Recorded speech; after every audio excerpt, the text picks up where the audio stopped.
sin más preámbulos, vamos a iniciar la siguiente mesa, la mesa número 3 y última, de cuya moderación se encargará el profesor Guillermo Gianibelli, coordinador del Grupo de Investigación Argentino, profesor de la Universidad de Buenos Aires, al cual dejo en el uso de la palabra. Profesor Gianibelli. Buenas tardes para todos y todas. Es un placer enorme saludarlos desde Buenos Aires y no puedo menos que comenzar esta moderación de la última mesa del seminario felicitando encarecidamente a nuestro... No sé si me están viendo. Ahí está. No. Ahora. Bueno, disculpen. Felicitar entonces una vez más, como hemos venido haciendo, a nuestro coordinador general, el profesor Wilfredo Sanguinetti. La organización que él nos proveyó fue, creo, a esta altura muy inteligente. El día miércoles tuvimos unas presentaciones más de índole general, especialmente este concepto tan acendrado últimamente en relación a el tema que nos preocupa, que es el de la debida diligencia, o este proyecto de un convenio sobre derechos humanos en las empresas. Y con fina agudeza, creo yo, Wilfredo ha encontrado en el informe general distintas experiencias particulares que en alguno que otro de los países que hemos tratado han venido evidenciando que este influjo, este impulso de regular las cadenas de valor y sobre todo regular finalmente la globalización económica, tiene un anclaje. Por lo tanto, en esta última mesa, a mí me parece que con muy acertado criterio se han incorporado temas muy puntuales, muy específicos y experiencias muy concretas que nos pueden mostrar cómo, en definitiva, lo que estamos intentando es ver un working in progress, es decir, es un escenario que se va construyendo con muchas herramientas. No es una decisión global, universal, como procuraríamos que impulsara la OIT, aunque también así debería serlo, sino que también hay construcciones particulares que se van sumando y van construyendo a una suerte de regulación de este enorme proceso de desregulación impuesto por las multinacionales. Bien, para estas tres experiencias que se van a plantear ahora, el profesor Sanguinetti ha convocado a los colegas Francisco Castro. Francisco Castro es doctor en Derecho y director de la Sociedad Chilena de Derecho del Trabajo y la Seguridad Social. A su vez, a la profesora Francesca Columbo, que es profesora de la Universidad Presbiteriana Mackenzie, que intervendrá conjuntamente para explicarnos una experiencia en el Brasil con Tulio de Oliveira Mazzoni, profesor de la Universidad Federal de San Paulo y abogado también.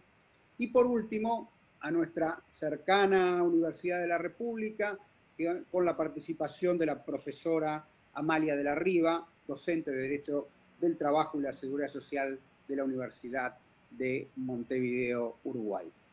Sin más entonces, paso a darle la palabra entonces a Francisco Castro para tratar el tema, el Plan Nacional de Derechos Humanos y Empresas de Chile y su aplicación. Adelante, Francisco. Muchas gracias, Guillermo. Bueno, primero que todo, agradecer la organización de este seminario, al equipo liderado por Wilfredo y la invitación a participar de esta mesa. Saludar a todos quienes nos están acompañando y unas palabras también para mi colega y amigo Reinaldo Galleschi, con quien trabajamos y elaboramos la parte de Chile, del informe y un poco en representación de él también en la exposición que voy a hacer. Sobre un tema bien específico, como ya anunciaba muy bien Guillermo, que está referido a una iniciativa que se gesta desde el nivel gubernamental en Chile. y que se trata del Plan de Acción Nacional de Derechos Humanos y Empresas. Iniciativa relativamente reciente y que ha tenido, vamos a ver algunos percances en su implementación. No sé si lo pueden ver. ¿Sí? Estupendamente. Sí, ahora sí. Ya, muchas gracias. Bueno, como disponemos de poco tiempo, voy a centrarme en los elementos fundamentales, que son, por una parte, hablar de ciertos hitos en la construcción e implementación de este plan, después cuáles son los objetivos que tiene, en tercer lugar cuáles son las acciones, y en cuarto lugar hacer alguna evaluación de su implementación y algunas reflexiones generales. Bueno, ahí tenemos algunos hitos que están desde su inicio y que dicen relación con... esto nace en el gobierno de Chile, estamos hablando año 2011, la primera referencia, muy en el área del Ministerio de Relaciones Exteriores o la Cancillería de Chile, y vinculado a iniciativas que se habían desarrollado en el seno de Naciones Unidas. Por eso he puesto como primer hito el año 2011, que es cuando el Consejo de Derechos Humanos de Naciones Unidas adopta los principios rectores de empresas y derechos humanos.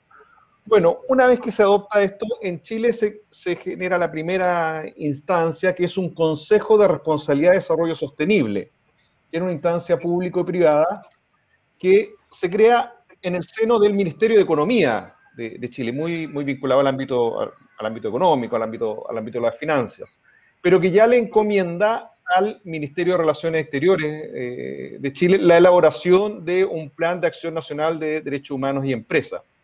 Y esto es ratificado el año 2014 en Ginebra, en el tercer Foro Anual de Derechos Humanos y Empresas de Naciones Unidas, donde ya el gobierno de Chile asume el compromiso de elaborar un plan de acción nacional de derechos humanos y empresas. A partir de ese año 2014, con más fuerza a partir del año 2015 y hasta el año 2017, se desarrolla el proceso de elaboración de este plan de acción nacional, que tiene algunos hitos importantes, que acaba de mencionar que se realizan 2 seminarios nacionales sobre el tema, con participación de organizaciones sociales, de sindicatos, de organizaciones de empresarios, de empleadores también, de las comunidades de la respectiva zona, y también se desarrollan 7 diálogos, que se le llama diálogos ciudadanos también. Entonces, fue una instancia que también buscó ser participativa desde su origen, no obstante, en Chile hay cuestionamientos de que también debió haber sido más participativa incluso. Y esto termina el año 2017 con el lanzamiento ya por parte del Ministerio de Relaciones Exteriores, todavía con ese enfoque hacia la política exterior chilena, del Plan de Acción Nacional de Derechos Humanos y Empresas en el mes de agosto. No es menor el momento en que se lanza, porque esto también, y hay que mencionarlo, tiene una variable política importante. En Chile, en marzo del año 2018, cambia el gobierno y se pasa de un gobierno de centro-izquierda, encabezado por la presidenta Bachelet, a un gobierno de centro-derecha, encabezado por el actual presidente Sebastián Piñera, y eso de alguna manera impacta en el plan y en la implementación del plan, porque este plan es dado a conocer hacia el final del gobierno de la presidenta Bachelet, como se pueden dar cuenta, hacia fines de 2017, y el año ya, incluso el decreto respectivo con el cual se crea el Comité Interministerial es de marzo-abril del año 2018.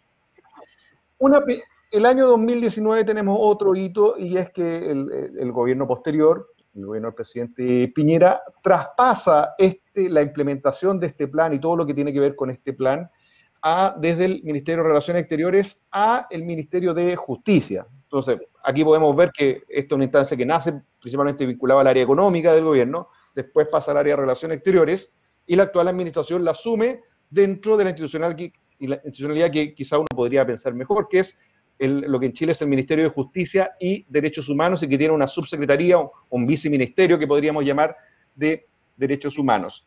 Pero como pueden darse cuenta, ya la implementación empieza a ser bastante lenta, y recién el año 2019 se crea por una parte el comité asesor, por un representante de las organizaciones sociales, y la primera reunión del comité interministerial del Plan de Acción Nacional es recién en junio del año 2019. Bueno, pero ¿cuál es el contenido de este plan, más allá de los hitos o el derrotero que se ha seguido? Bueno, tiene como objetivo general, primero que todo, fortalecer la protección de los derechos humanos por parte del Estado de Chile en relación con la actuación de las empresas, ¿no? Concretamente tiene que ver con el respeto de los derechos humanos y su protección en el ámbito de las empresas. Entendí esto como base fundamental del desarrollo sostenible. Por eso se hace referencia a que este plan también está vinculado a la agenda que tiene Naciones Unidas 2030 para el desarrollo sostenible. Y algunos objetivos específicos: contribuir al fortalecimiento de la coherencia entre políticas públicas en materia de derechos humanos y empresas. Un objetivo muy importante, quizá uno de los que más se ha ido desarrollando, es generar espacios de diálogo nacional que permitan fomentar el respeto de los derechos humanos en el ámbito empresarial. En tercer lugar, prevenir potenciales impactos negativos en los derechos humanos que se pueden generar en el contexto de actividades empresariales. Promover la debida diligencia, un concepto que hemos estado trabajando, ¿cierto?, en el Grupo Internacional de Investigación de Comercio Internacional y Trabajo, lo asume expresamente este plan. Promover la debida diligencia en derechos humanos dentro de la gestión empresarial responsable. En quinto lugar, fortalecer los mecanismos de reparación o de remediación, como se llama también, para los afectados, proponiendo además la solución pacífica de los conflictos. Y finalmente, como yo ya hacía referencia, contribuir al cumplimiento de la Agenda 2030 de Naciones Unidas para el Desarrollo Sostenible. Esos son los objetivos. Como pueden ver, es un plan bastante ambicioso, bastante pretencioso desde ese punto de vista. Quizás bastante más pretencioso y ambicioso en los planes para el periodo que se dio. Era un plan que en su origen era por 3 años, 2017, 2018, 2019. Ahora, como se ha ido retrasando, en realidad la segunda versión de este plan todavía no se ha desarrollado y todavía estamos con la versión original que se dio a conocer el año 2017. Bueno, esos eran los objetivos. ¿Cuáles son las acciones de este Plan de Acción Nacional de Derechos Humanos y Empresas? Bueno, aquí lo que hace el Plan Nacional es asumir el esquema que tienen los principios rectores de Naciones Unidas sobre las empresas y derechos humanos, la declaración del año 2011 sobre principios rectores de Naciones Unidas, y sigue el mismo esquema en el cual distingue, por una parte, un primer pilar referido a la obligación del Estado de proteger los derechos humanos, un segundo pilar referido a la responsabilidad de las empresas a respetar los derechos humanos, y un tercero referido a acceso a mecanismos de remediación o de reparación. Si uno revisa este Plan de Acción Nacional, que bueno, está disponible en la red, en internet, así cualquiera de ustedes lo puede buscar fácilmente, ¿eh? Si algún sitio más, en el sitio más específico del Ministerio de Justicia también, uno se da cuenta, si revisa el plan, se da cuenta que el pilar que está claramente más desarrollado es el primero, respecto de la obligación del Estado de proteger los derechos humanos. Entonces, una de las cosas que se le critica al plan es que efectivamente, más bien, el Estado, a través de su ministerio, asumió una serie de obligaciones referidas a capacitación, a coordinación, a difusión, pero del punto de vista de la actuación de las empresas o la responsabilidad de las empresas, el plan es menos ambicioso. Bueno, ¿qué encontramos en cuanto a la obligación del Estado, el primer pilar, la obligación del Estado en proteger los derechos humanos? Bueno, ahí se desarrollan 9 ejes. Como les decía, la mayoría tiene que ver con actuaciones de los organismos gubernamentales, la realización de capacitaciones en materia de derechos humanos y empresas. Por ejemplo, el Ministerio del Trabajo ahí asumió el compromiso de generar capacitación específica en materia de derechos humanos, tanto para sindicatos como para empleadores o empresas.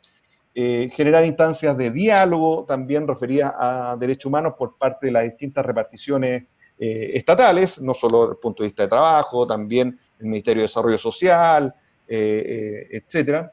En tercer lugar, generar algunas políticas específicas referidas a inclusión y no discriminación de distintos colectivos, distintos grupos de personas. Por ejemplo, ahí se mencionan un poco las políticas en materia de la inclusión de personas con discapacidad, avanzar en una mayor inserción laboral respecto de las mujeres en Chile, que es un tema donde ha habido un avance bastante lento y yo me atrevería a decir incluso un retroceso con la actual pandemia. También respecto de la población migrante, también se menciona expresamente ahí la generación de algunas políticas. Un cuarto eje referido a políticas de transparencia y participación, básicamente por parte de los ministerios y los servicios públicos.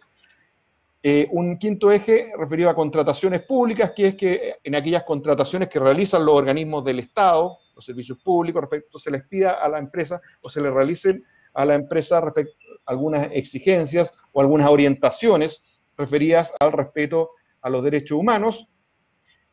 Los ejes 6 y 7 referidos al fortalecimiento de la coherencia, uno respecto entre las políticas públicas, entre los distintos servicios públicos en materia de derechos humanos y que muchas veces ahí se produce colisión entre, por una parte, lo que es el área más social del gobierno y por otra parte el área más económica, pero también de la coherencia respecto de política internacional, respecto al cual volveré a mencionarlo un poco más adelante.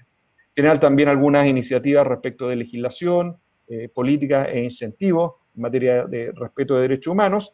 Y finalmente, algunas obligaciones para las empresas estatales. ¿A qué nos referimos con las empresas estatales? Bueno, a las empresas que es dueño del Estado, que no estoy hablando de los servicios públicos, sino que empresas productivas. Por ejemplo, en Chile la principal empresa estatal es Codelco, que bueno, los que conocen algo de mi país sabrán que es un país minero, y sobre todo la minería del cobre, y la principal empresa minera del cobre, una empresa que pertenece al Estado, que es Codelco, entonces ahí se asumen también algunas responsabilidades, algunos compromisos por parte de Codelco, también por la Empresa Nacional de Petróleo, la ENAP, de generar algunas políticas respecto del respeto de los derechos humanos. Todo esto, como pueden ver, hay 9 ejes referidos a la obligación del Estado. Menos ambicioso, le decía yo, es el Plan de Acción Nacional respecto de la responsabilidad de las empresas. Básicamente se generan 3 ejes, uno de los cuales es también más bien referido a obligaciones de los servicios públicos, porque el eje 1 está referido a la generación de documentos que permitan a las empresas comprender el contexto local y los riesgos de los impactos negativos en derechos humanos. Entonces, más bien que los servicios públicos, los ministerios generen material de difusión, generen guías explicativas respecto a los temas de derechos humanos para la empresa. Un segundo eje, sobre el cual también de alguna medida vamos a volver, que es el fomento de la debida diligencia empresarial en materia de derechos humanos, en el entendido que las empresas puedan ver las consecuencias negativas respecto de ella, de su accionar que afecte los derechos humanos de las personas. Y también un tercer eje tímidamente desarrollado, que es la necesidad de generar algunos reportes por parte de la empresa o sugerir que realicen reportes respecto de materias de derechos humanos. Un tercer pilar, o el tercer pilar, son 3 pilares, este es el tercero, son los mecanismos de remediación o de reparación que aborda el Plan de Acción Nacional y que se establecen tanto mecanismos estatales judiciales, los tribunales de justicia, que se cuente con procedimientos expeditos. Quizá en Chile lo que tenemos más desarrollado es el procedimiento de tutela de derechos fundamentales, que es un procedimiento que ya lleva más de 10 años de implementación en el país, que ha demostrado ser un medio eficaz y idóneo para la protección de los derechos humanos, los derechos fundamentales del trabajador en el contexto de la relación laboral. También se abordan los mecanismos estatales no judiciales, que básicamente se refieren a los mecanismos administrativos, por ejemplo, el rol de la inspección del trabajo en la protección de los derechos humanos, el rol también de las otras instituciones, por ejemplo, se menciona también el Servicio Nacional del Consumidor o el Servicio Nacional de la Discapacidad, etcétera, y mecanismos no estatales de solución alternativa de conflictos.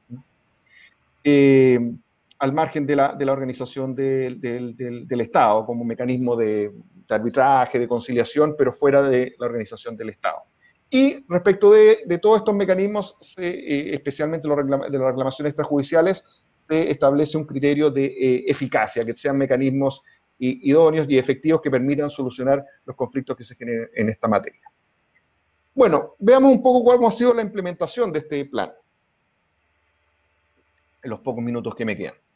Bueno, como les decía, este era un plan que originalmente tendría una duración de 3 años, del año 2017 al año 2019, pero ha tenido una serie de elementos externos que lo han terminado afectando. primero, le mencionaba yo, claramente hay un cambio de gobierno y un cambio de orientación en el medio que de alguna manera lo afecta. En marzo de 2018 cambia el gobierno, lo que implica también una mirada un poco distinta de lo que se venía realizando. Pero además, en Chile, el año 2019, tuvimos un fuerte estallido social, los que han estado más informados, ¿cierto?, que de alguna forma afectó todas las actividades del país y que ha terminado canalizándose a través del proceso constituyente que estamos desarrollando hacia una nueva constitución. Y a eso hay que agregarle un tercer elemento externo que de alguna manera también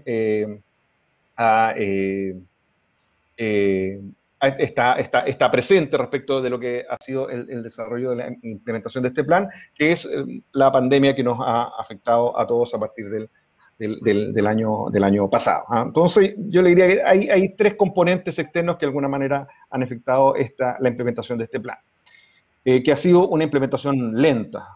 Cabe señalar, yo ahí les pongo el dato, que solamente mencionar que el decreto del Ministerio de Relaciones Exteriores que creó el Comité Interministerial, que hace el seguimiento y la implementación, el comité formado representantes de los distintos ministerios, fue publicado recién en abril de 2018. Recién en junio de 2019 sesionó por primera vez este comité interministerial y el grupo asesor con representantes de las organizaciones sociales recién se creó en mayo de 2019. Entonces, este era un plan en teoría trianual que debía estar cerrado ya y que en definitiva por estos distintos elementos se ha ido alargando y todavía no hay una segunda versión del plan, ni hay una evaluación de lo que ha sido la implementación de esta primera versión. Ahora, en cuanto al cumplimiento de las medidas, yo ahí hago una separación respecto de los pilares. Respecto a ninguno de los tres pilares podemos afirmar que hay un cumplimiento total. Quizás respecto al pilar 1, de la responsabilidad de los organismos estatales, el hecho que quedó más evidente, que ha llamado más la atención, que en el plan se comprometía que el Estado de Chile estaba siendo parte del proceso de discusión y de negociación del Acuerdo Regional sobre Acceso a la Información y a la Justicia en Asuntos Ambientales, que, bueno, ha sido conocido después como el Acuerdo de Escazú. Y lo que se hizo fue completamente lo contrario. El año pasado, el 2020, el gobierno planteó que no iba a ratificar el Acuerdo de Escazú, lo que generó mucho rechazo y muchas críticas de parte de las organizaciones ambientales en Chile. En cuanto al pilar número 2, como hemos visto, las medidas planteadas referidas al fomento de la debida diligencia empresarial, básicamente se orientaban a la exigencia de conductas positivas del Estado. Ahora, no obstante, si uno considera eso, igual el cumplimiento es bastante pobre, porque solamente de todas las medidas que se han planteado, 6 no han sido cumplidas, una no tiene información y solo 2 se han cumplido. O sea, hay un incumplimiento bastante mayoritario respecto de las medidas. Y en cuanto al pilar 3 pasa algo parecido. De las 18 medidas planteadas que tiene el plan, solo 4 aparecen como cumplidas, 2 como no cumplidas, 4 sin actividad y 6 se encuentran sin información y 2 en proceso de cumplimiento. O sea, tenemos un incumplimiento bastante pobre. ¿Qué nos lleva a concluir esto? Y aquí voy cerrando mi intervención. Que podemos decir que el Plan de Acción Nacional sobre Derechos Humanos y Empresas en Chile es un avance, ¿no? O sea, es mejor tenerlo que no tenerlo, y efectivamente hay un esfuerzo importante desde el punto de vista gubernamental. No obstante, ya su contenido podríamos calificarlo de insuficiente, porque se centra la atención básicamente en medidas que realicen los organismos gubernamentales y no donde también es importante la responsabilidad de las empresas. Eso queda en un lugar bastante secundario. Por ello es insuficiente para la protección efectiva de los derechos humanos en el contexto de la actuación de la empresa. Y a esta observación o a esta crítica que le hacemos, hay que agregar una segunda que es bastante evidente, que es una lentitud en su implementación, pero también una falta de mayor participación de las organizaciones sociales en la implementación de la misma. Si bien en la fase de desarrollo, de generación, de construcción de este plan de acción nacional, hubo alguna participación de estas organizaciones sociales. Desde esa época, desde que se lanza el 2017, la participación de estas organizaciones ha sido bastante pobre, por lo cual surgen bastantes desafíos para un informe final de este plan y una segunda versión que recoja todas estas debilidades que hemos podido observar. Bueno, quedo hasta aquí. Por ahora creo que me he tratado de ceñir al tiempo. Muchas gracias. Muchas gracias, José Francisco. Como estamos un tanto acuciados por el tiempo, sobre todo para los colegas del hemisferio norte que ya están asumiendo su final del día en este invierno de esa región. Y sobre todo un día viernes, como nos trata. Por lo tanto, vamos a dejar los comentarios para la finalización de las dos siguientes exposiciones y por eso le damos la palabra a Francesca Columbu y a Tulio de Oliveira Mazzoni, que nos van a referir a el caso denominado Zara, que todos conocemos, una empresa transnacional, si las hay, en la vinculación con el trabajo forzoso en dicho país. Adelante, Francesca, Tulio, ¿están por ahí? Olá, empezaremos nossa ponência primeiro comigo e depois com Francesca, ok? Nós é possível de moderadora, não? Muito bem. Eu agradeço, né, em nome do Grupo de Pesquisa Brasileiro, a coordenação do professor Vilfredo neste tema tão importante.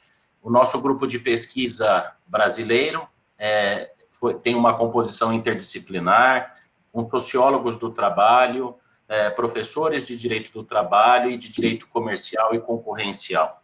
O caso Zara, estão me escutando? Estão me escutando ou não? Sim, Tulio, dá para te ouvir. Sim. Perfeitamente. O caso Zara, que iremos apresentar, tem peculiaridades e é bastante emblemático, né? Em primeiro lugar, por ser aqui na cidade de São Paulo, uma grande metrópole em pleno século XXI, né? Com trabalhadores migrantes invisíveis, vulneráveis, bolivianos e peruanos. Em segundo lugar, é emblemático e é interessante pelas reações e soluções encontradas para o problema. Tem similitudes com o caso apresentado pelo colega Gaston, caso Nidera, e o objetivo de nossa fala aqui é expor o caso, as soluções encontradas e para eventuais aportes ao debate. Debate aqui que, como estamos vendo, está em construção, em termos dogmáticos, conceituais, de fundamentação jurídica, né? E também, sobretudo, em termos de efetividade. Então, começaria a expor aqui o PowerPoint. Túlio, só uma coisa, o PowerPoint está loading, está carregando, então se você quiser começar a tua apresentação, enquanto o sistema vai carregando. Muito bem. Ok, mentre chega o PowerPoint. Então, agradecemos aí a colaboração do grupo. O caso da Zara é um caso de luta contra o trabalho forçoso na cadeia de suministro no Brasil, né?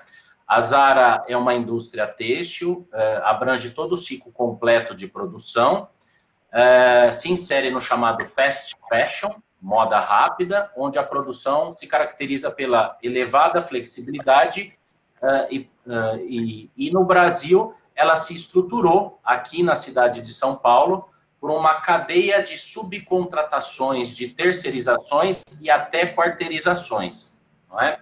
Apenas para dar um cenário no Brasil, o Brasil ratificou, sim, a Convenção número 29 para a erradicação do trabalho forçoso e infantil, e no caso, e também temos uma legislação penal de combate ao trabalho em condições análogas à de escravo, entendidos como trabalhos seja forçados, seja também por jornadas exaustivas e em condições degradantes de trabalho. Esse é o nosso conceito legal, né, normativo de trabalho em condições análogas à de escravo.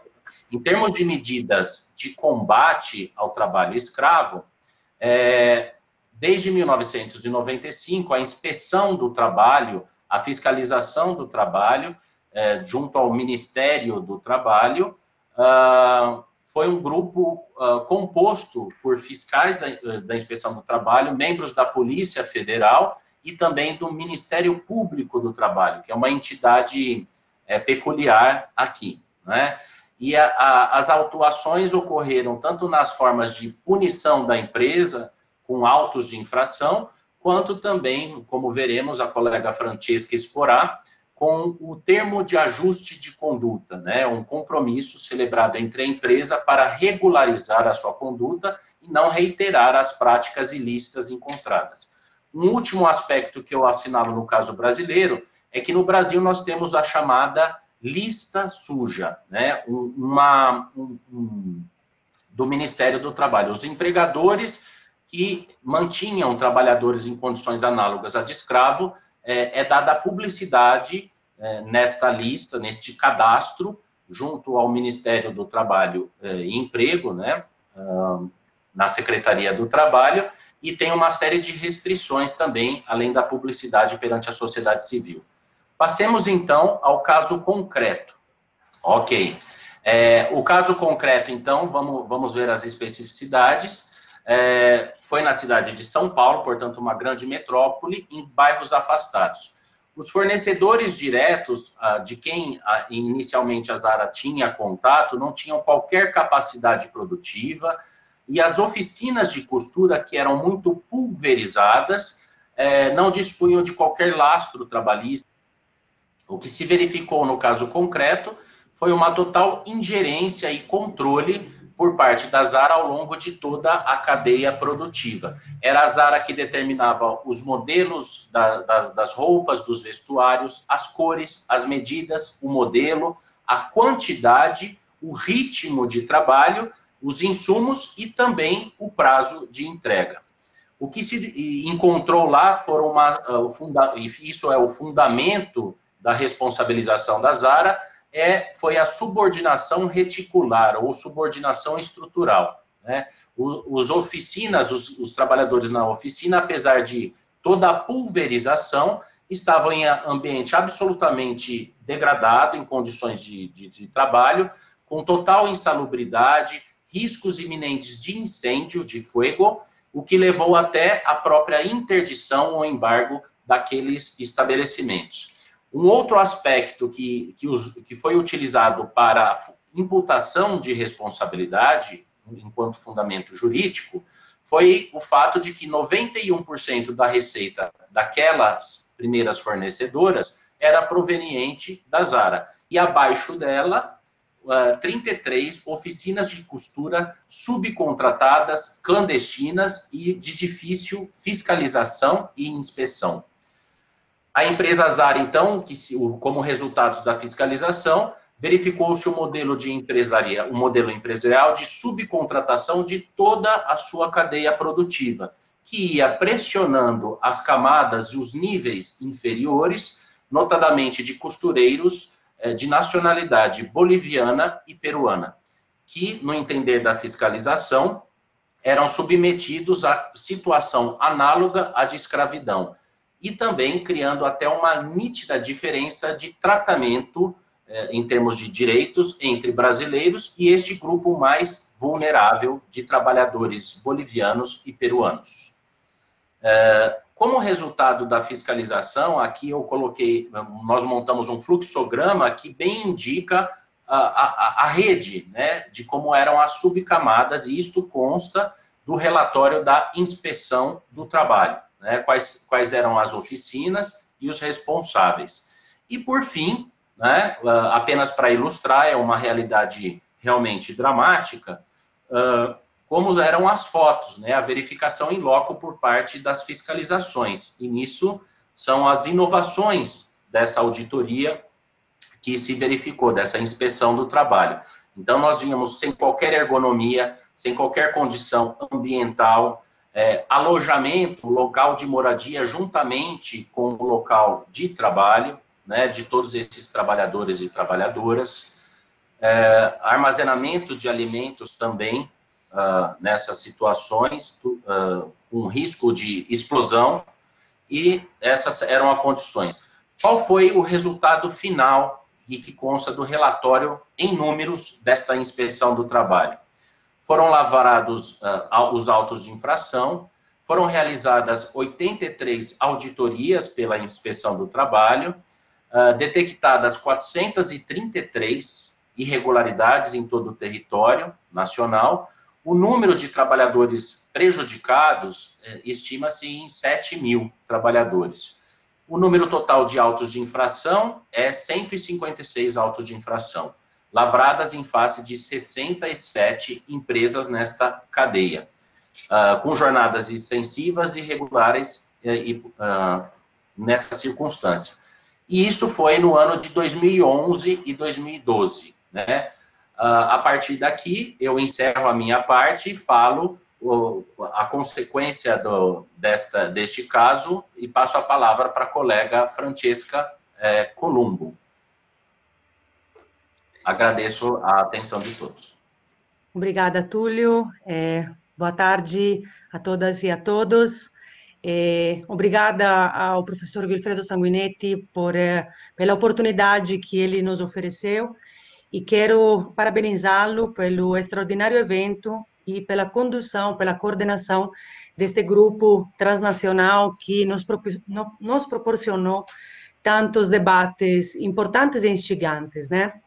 Dando seguimento à fala do colega Túlio, após a inspeção, Zara foi responsabilizada, no ano de 2011, pela fiscalização da Superintendência Regional do Trabalho e Emprego, que pertence ao Ministério do Trabalho. Foi responsabilizada por manter 15 trabalhadores de nacionalidade boliviana e peruana em condição análoga à de escravo. Zara, neste momento, se compromete, junto com o Ministério do Trabalho e Emprego e o Ministério Público do Trabalho, que é uma entidade especial institucionalmente no panorama brasileiro, né? Se compromete com esses dois órgãos a um termo de ajustamento de conduta. O termo de ajustamento de conduta é um acordo para que vocês possam entender, é um meio alternativo de solução extrajudicial de conflitos. Ele tem o valor de título executivo extrajudicial e serve para proteger direitos de caráter transindividual, difuso ou coletivo. O TAC é conhecido nessa forma no Brasil, termo de ajustamento de conduta, portanto, TAC, apresenta a positividade de ser um mecanismo célere e mais informal que a judicialização de condutas ilícitas. Entretanto, apresenta dificuldade, muitas vezes, de fiscalização pelo efetivo cumprimento. Bom, a Zara assina um TAC em 2011 e ela se compromete a aperfeiçoar as condições de trabalho na indústria têxtil para garantir melhor qualidade de vida aos trabalhadores nas oficinas e eliminar as condições degradantes de trabalho que estavam presentes e foram detectadas nas inspeções que Túlio mencionou. Zara se compromete também ao aprimoramento do controle, da vigilância da sua cadeia de produção e, portanto, ela se compromete a fiscalizar o trabalho dos fornecedores e dos terceiros. É muito importante o fato de que o leitmotiv do TAC, neste caso, é o de incluir toda a cadeia de suprimento dentro deste acordo. Zara se compromete também a investimentos sociais para a eliminação, um combate do trabalho degradante ou em condições análogas a de escravo. A característica principal do TAC de 2011 é que ele absorve o código de conduta da Zara. O código de conduta que a Zara elaborou para fornecedores e os fabricantes externos foi anexado diretamente a esse termo de ajuste de conduta. Quer dizer, nós Dessa forma, o Brasil dá uma obrigatoriedade, uma coercibilidade, portanto, a um código de conduta. Foi um mecanismo extremamente interessante de como tornar efetivo um código de conduta. Um código de conduta que tem como quadro conceitual os princípios da OCDE, os princípios do Global Compact e de várias, as mais importantes, convenções da Organização Internacional do Trabalho. Como eu estava mencionando, no TAC, os terceiros, que seriam os subcontratados pelas fornecedoras, então toda a cadeia se compromete ao cumprimento do código de conduta. Entretanto, como eu estava dizendo, é difícil o monitoramento e a efetivação de um TAC, deste termo extrajudicial de solução de conflitos. Tanto é que em 2014, 3 anos depois, a Comissão Parlamentar de Inquérito sobre Trabalho Escravo da Assembleia Legislativa do Estado de São Paulo, onde é localizada a Zara, solicita uma ampla auditoria, novamente, na Zara Brasil e na sua cadeia de fornecimento, para ver se havia realmente um efetivo cumprimento do TAC de 2011. Na verdade, se notou na auditoria entre 2014 e 2015 que o TAC não teve efetivo cumprimento, não foram implementadas essas melhorias que foram prometidas pela Zara. O que se detectou principalmente? Um aumento de acidentes de trabalho nos anos 2012 e 2014, ajuizamento de reclamações trabalhistas, a presença de 157 trabalhadores que vinham de migrantes alijados, né, nas 35 oficinas que fazem parte dessa cadeia produtiva, e também a perda de postos de trabalho na quantidade de 3.200 do estado de São Paulo, porque Zara paulatinamente está transferindo a sua produção para o sul do Brasil. Então, está deixando, depois desta responsabilização social, ela está deixando o estado de São Paulo para migrar, onde está atualmente, no sul do país. Novamente, em 2017, Zara e MPT assinam um novo termo de ajustamento de conduta. O termo de ajustamento de conduta de 2017 é mais minucioso, quer priorizar a reabilitação das vítimas do trabalho escravo encontrado na cadeia produtiva, a Zara assume novamente o compromisso, mas agora de forma mais clara, do combate ao trabalho escravo e infantil, principalmente através de medidas preventivas, né? Se afirma novamente, como foi detectado pela primeira auditoria que Túlio explicou, que havia um total poder econômico da Zara nas 35 empresas ou pequenos laboratórios que forneciam ela das peças, né? E a Zara afirma a responsabilidade solidária com a intermediária, que é a empresa AHA, aquela que a colocava em ligação com as outras com os outros laboratórios, né?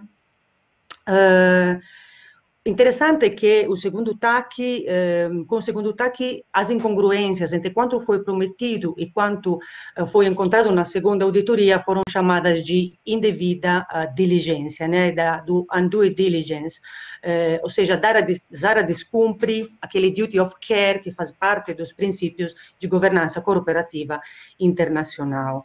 E Zara também descumpre não só quanto prometido no TAC, mas as normas principais sobre responsabilidade social da empresa e as diretrizes internacionais no mérito. Finalmente, aqui encerramos nossa pesquisa sobre o caso Zara. É interessante ver que Zara entra na Justiça do Trabalho brasileira com um pedido de ação anulatória dos atos de infração e a nulidade da fiscalização. E também ela pede de ser retirada daquela lista suja que Túlio mencionou, aquele cadastro onde aparecem os nomes de quem se aproveitou de trabalho escravo na sua empresa. O Tribunal Regional do Trabalho do Estado de São Paulo, da segunda região, reafirma quanto encontrado pelas auditorias fiscais.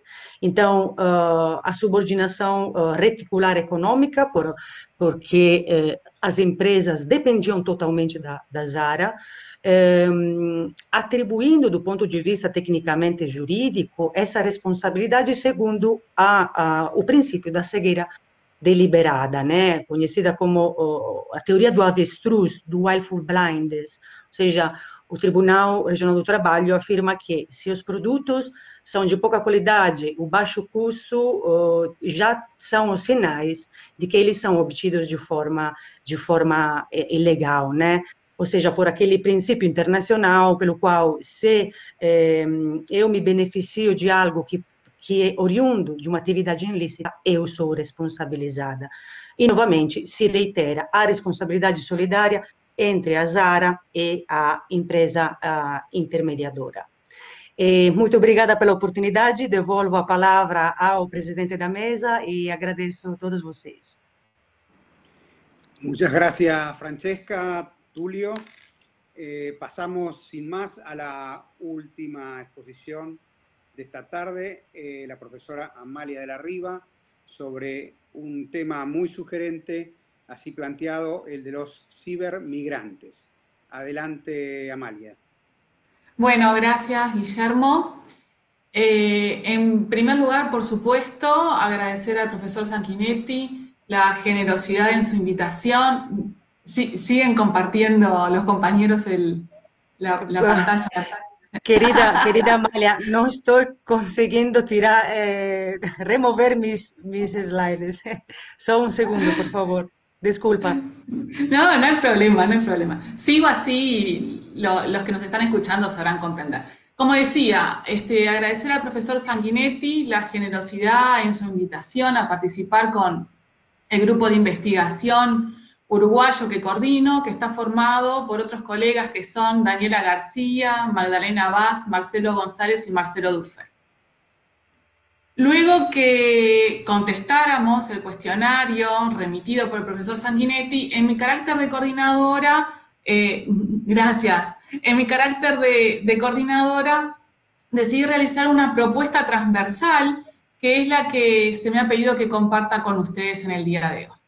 Se trata de algunas ideas que por primera vez expuse en el Congreso Mundial de Turín y que, por supuesto, han ido evolucionando desde ese momento. Son algunas reflexiones sobre un tema que hace un tiempo que me viene ocupando, que tiene justamente impacto en la cuestión de la construcción de las fórmulas para la gobernanza del mundo del trabajo, especialmente en este mundo globalizado, donde las fronteras de los países se desdibujan. Y digo se desdibujan desde el punto de vista comercial, si se quiere económico, pero inversamente más se acentúan, surge cual murallas cuando hablamos de migraciones, de protección laboral y de derechos humanos, incluso de atención al medio ambiente. En definitiva, una dicotomía compleja que es ciertamente aprovechada por las cadenas mundiales de producción lideradas por las empresas multinacionales.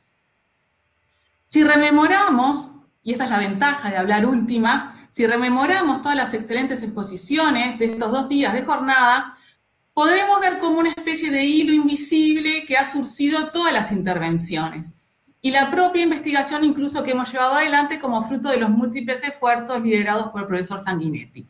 Y es que en realidad no estaríamos discutiendo estos temas si no existieran países donde no se respetan los derechos de los trabajadores, muchas veces los más básicos derechos humanos. Esos países tan tálicos como de una forma maravillosamente ajustada, ha dicho el profesor Ojeda Vilés hace un ratito. En definitiva, si no existiera esa posibilidad seductora de producir a menor costo, aun cuando ello sea fruto de conductas reñidas con los estándares de dignidad, por decirlo menos. Así las cosas, como ustedes bien saben, el fenómeno de las empresas multinacionales ha provocado una distribución mundial del trabajo en términos en los que la casi totalidad de los centros de dirección se encuentran en los países desarrollados, los países del norte, mientras que en los países emergentes se radica la casi totalidad de la actividad productiva descentralizada. Esto es particularmente cierto en el caso de las cadenas de manufactura, precursores de esta modalidad de producción con centro en la industria textil. Es indudable que esta realidad tiene un contenido profundamente político, ¿sí?, que explota la debilidad de muchos estados y explota su equilibrio desfavorable frente al capital, lo que en muchos casos, sin perjuicio de los puntos ideológicos que son igualmente muy relevantes, prolija una situación que se salda, en definitiva, con diversos grados de explotación de la mano de obra. Esto tiene que ver también con aquellas tres dimensiones de que hablaba el profesor Cervé en la jornada anterior, ¿no? La dimensión económica, la política y la dimensión ética. Resulta indudable también que los esfuerzos para revertir la emergencia y situar el trabajo en las cadenas de suministro en niveles que permitan a los obreros disfrutar de una vida digna no han sido especialmente exitosos. Seguramente los intentos han contribuido a poner paños fríos a algunas de las situaciones más vergonzosas, pero no es menos cierto que queda mucho camino por recorrer y parece ser hora de pensar nuevas modalidades de actuación, en tanto no siempre hay estados fuertes que protejan a sus ciudadanos de las peores formas de explotación. Estas vías de actuación pueden ser edificadas tanto sobre aquellas conocidas como sobre algunas inexploradas, y posiblemente partirán del análisis de la situación y las ideas de la gobernanza de la misma.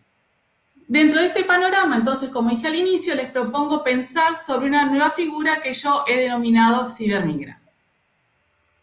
Si bien es cierto, como todos ustedes saben, que las cadenas globales de valor, como hoy las conocemos, nacieron enfocadas en lo que es la industria textil o la industria agrícola, diseminándose luego a tantas otras áreas de producción económica que hoy son su fortaleza, existe una vía que opera en el ámbito de servicios, que es a la que me voy a referir. Servicios que son directamente disfrutados en los países centrales, pero que se ejecutan por individuos en países emergentes. Muchas veces con alto contenido de conocimiento, es decir, así se distancian de las otras formas más tradicionales, ¿sí?, pero que al igual que los obreros poco capacitados utilizados en las cadenas globales típicas, se encuentran desprovistos de protección social en prácticamente todos los sentidos. Aquella pregunta que el profesor Szymanski hizo al inicio de su presentación, ¿qué tal si los países no tienen normas laborales cuyo respeto exigir? ¿Qué tal si las normas no son suficientes? ¿Sí? Esta es la idea. En definitiva, nuevamente, una división internacional del trabajo, ¿sí?, propulsada por estas cadenas de producción mundial, no ya con foco en el trabajo poco especializado, sino con foco en la ventaja competitiva proveniente de la ausencia de amparo laboral, aún frente a tareas de alto valor agregado intelectual. Mecánica esta a la que se agrega el uso de los soportes tecnológicos actuales, especialmente las tecnologías de la información y de la comunicación, para transmitir muchas veces de modo instantáneo el fruto de esa tarea. Desde hace años, entonces, desde hace décadas, incluso la localización de las empresas para la producción de bienes ha tomado ritmo de vértigo y en una línea seguramente esperable asistimos hoy a un ensanche del contenido, ¿sí? Entonces, un ensanche que supone esta modalidad que implica prestación de servicios desde fuera, en el exterior, brindando respuesta directa a la demanda de los clientes finales. ¿Sí? Una especie de bypass. En definitiva, proveyendo servicios de consumo instantáneo en el lugar de asiento del cliente, pero desde fuera de fronteras. Esto es posible hoy solamente por el avance de las tecnologías. Naturalmente que desde hace tiempo, ya sea en cadenas internacionales de producción, como de modo menos articulado, se prestaban servicios de modo transfronterizo. Pero esta misión habitualmente o bien era adscrita a la producción de los bienes tangibles, ¿no? Aquellos bienes sobre todo en la industria textil o tal vez en la industria agrícola. Los contornos de este nuevo fenómeno, sobre el que yo propongo dirigir la mirada, son diferentes porque implican la prestación de un servicio de modo deslocalizado, que se consume de modo instantáneo y que es direccionado y aprovechado directamente por el cliente. Es decir, quien lo presta es el trabajador tercerizado afuera de fronteras y en la otra parte, en la otra punta, el cliente que lo aprovecha. Cliente que por supuesto es cliente de la empresa y no cliente de ese trabajador. Dicho de otro modo, el avance tecnológico provoca que ya no es necesario producir el servicio cómo, cuándo y dónde se consume, sino que es posible realizarlo en el mismo momento en que se consume, pero desde otra localización. Es decir, prestación de servicio en tiempo real, pero fuera de fronteras. Si tenemos como punto de partida esto que quiero destacar hasta ahora, entonces es posible caracterizar al cibermigrante como ese sujeto que sin anclaje físico en la empresa se localiza fuera de fronteras, desarrolla un servicio que es posibilitado por un indispensable y esencial soporte tecnológico, en beneficio de otro que lo dirige, lo controla, lo remunera y que es aprovechado directamente por el cliente, como dije. Entonces es un concepto que se estructura sobre una base de deslocalización, ¿sí? Porque es un sujeto que vive fuera de las fronteras del país donde ese servicio es consumido. Por lo tanto, se produce una disociación total física entre empleador y trabajador, ¿sí? Y física, una disociación total física entre consumidor del servicio y trabajador que lo presta. Se trata de tareas que antes y que también ahora se desarrollan bajo la modalidad tradicional, es decir, sobre todo dentro de fronteras y en la propia empresa, pero que bajo las nuevas posibilidades que nos brinda la tecnología son realizadas desde el exterior. Y esta es la posibilidad que abre la puerta a este concepto de cibermigración. Vale decir, no se trata de un trabajo diferente, sino de un modo diferente de prestar el servicio que está asignado por la ausencia de comunidad física. En definitiva, la tecnología suplanta el anclaje físico del trabajador. En conclusión, entonces, un trabajador foráneo que ya puede hacer exactamente lo mismo que haría si se desplazara a otra sociedad, es decir, con el mismo aprovechamiento por parte del cliente o de la empresa beneficiaria final, pero que puede hacerlo desde su propio país, muchas veces desde su propia casa. En definitiva, físicamente se encuentra en un país, pero gracias a las autopistas virtuales su talento se explota en otro, en el cual en suma se materializa la ganancia del trabajo que su trabajo agrega al servicio. De este modo, entonces, la cuarta revolución industrial borra las fronteras nacionales de producción y envuelve el trabajo en el sector servicios en la mecánica de las cadenas globales de valor. Entonces, este cibermigrante, como decía, en cuanto al valor que incorpora al producto de su trabajo, que directamente se ascribe al empleador, es idéntico al migrante que físicamente se traslada. En definitiva, el empleador se sirve de él con igual provecho, pero sin cargar a su respecto con las mismas responsabilidades, compartiendo entonces la problemática de efectividad sustancial de los derechos laborales que permea toda la forma transnacional empresarial organizada. Este trabajador, entonces, crea riqueza en el territorio donde se produce el disfrute del servicio que él presta, tal y como si estuviera físicamente presente, ¿sí? Pero su trabajo no es protegido, ni vale como si efectivamente estuviese físicamente ahí, porque no lo está.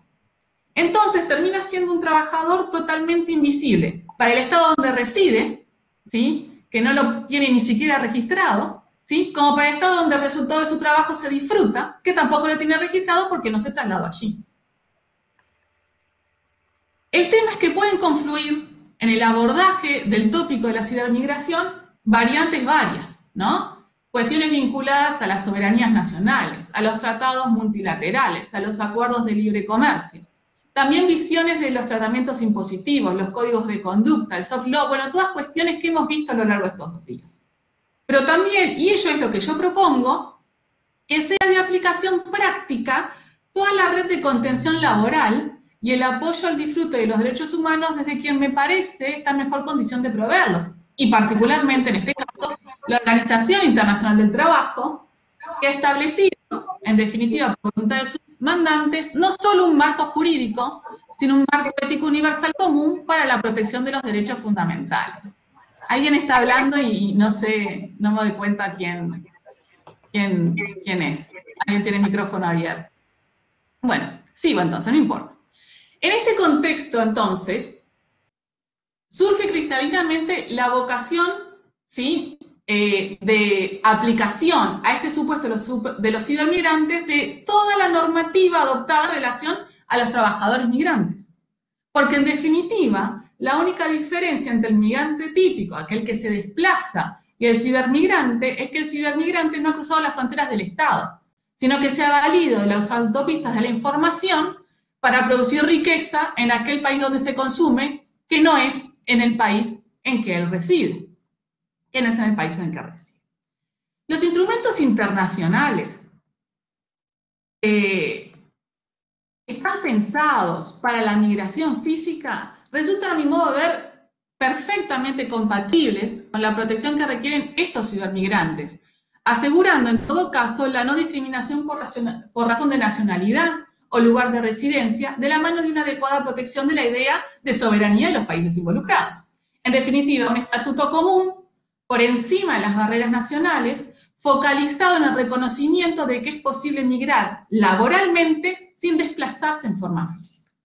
El estado actual de la tecnología, como dije, posibilita de este modo una suerte de migración de capacidades y no de corporalidades, una migración no física, sino, como dije, una cibermigración.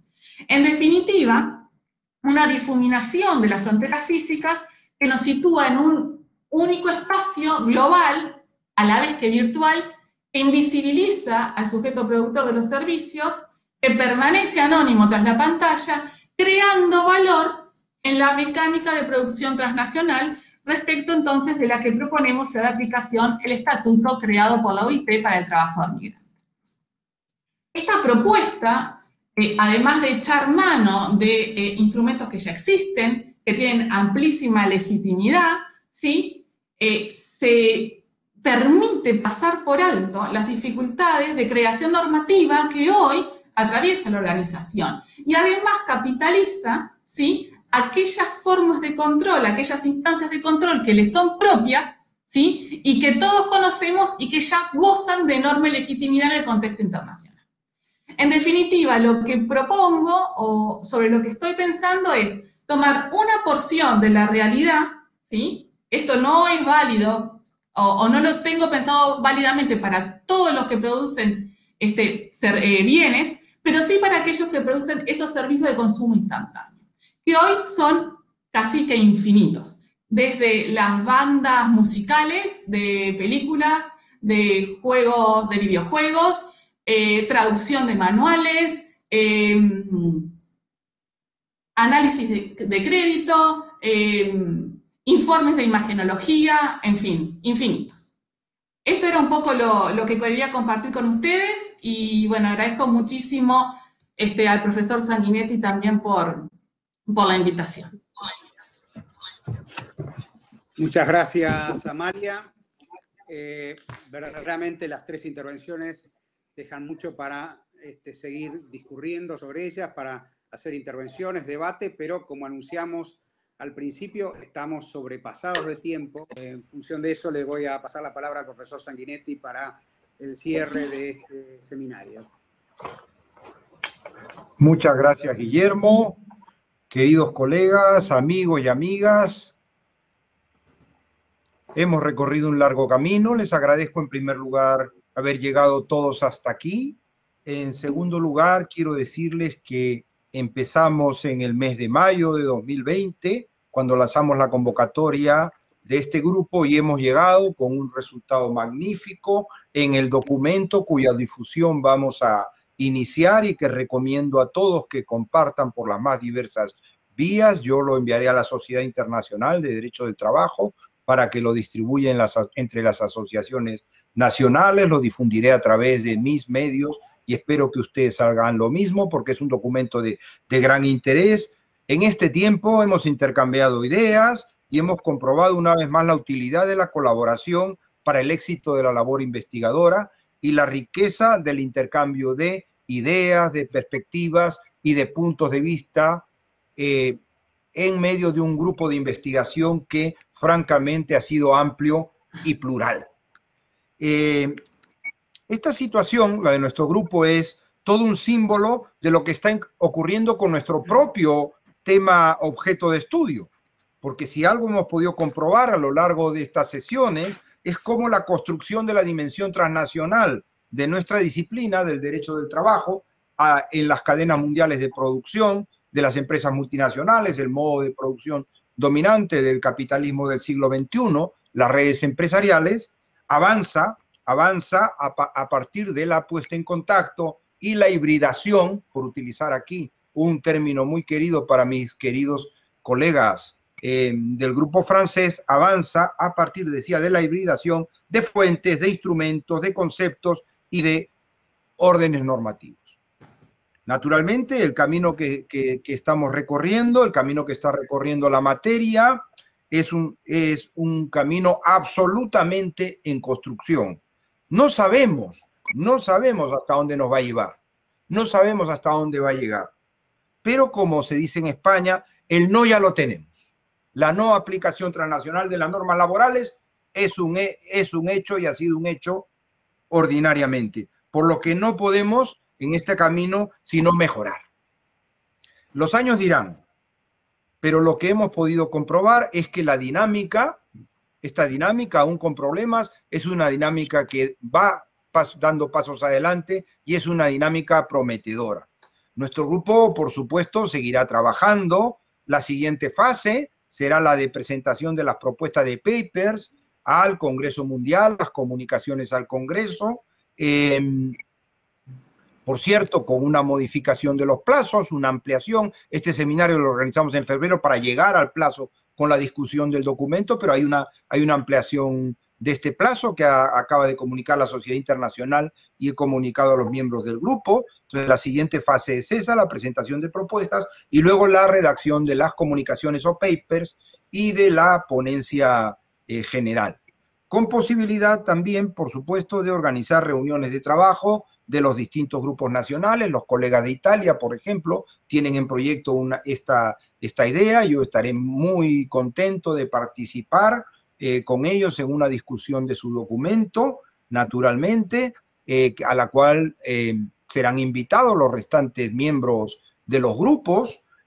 Por supuesto también, en todo caso, quiero expresarles mi gratitud a todos y a todas, desde Jean-Michel Servet y Enrico Gragnoli, que fueron los primeros que se comunicaron conmigo poco tiempo, muy poco tiempo después del llamado que hizo la Sociedad Internacional a través de las asociaciones nacionales a la conformación del grupo, en un mensaje dirigido por el secretario general Giuseppe Casale, hasta los 87 miembros que conforman este grupo, como les dije, de 12 nacionalidades distintas. Más plural no puede ser este grupo. Gracias por la confianza, gracias por vuestro entusiasmo. Un entusiasmo que es la mejor expresión, me parece a mí, de que estamos en un tema de gran importancia y un tema de indudable futuro, un tema que es apasionante y que nos apasiona. Gracias pues a todos y a todas ustedes. Sigamos adelante en este emocionante, en este fascinante camino. El seminario ha concluido aquí. Un fuerte abrazo para todos desde Salamanca y seguimos en contacto.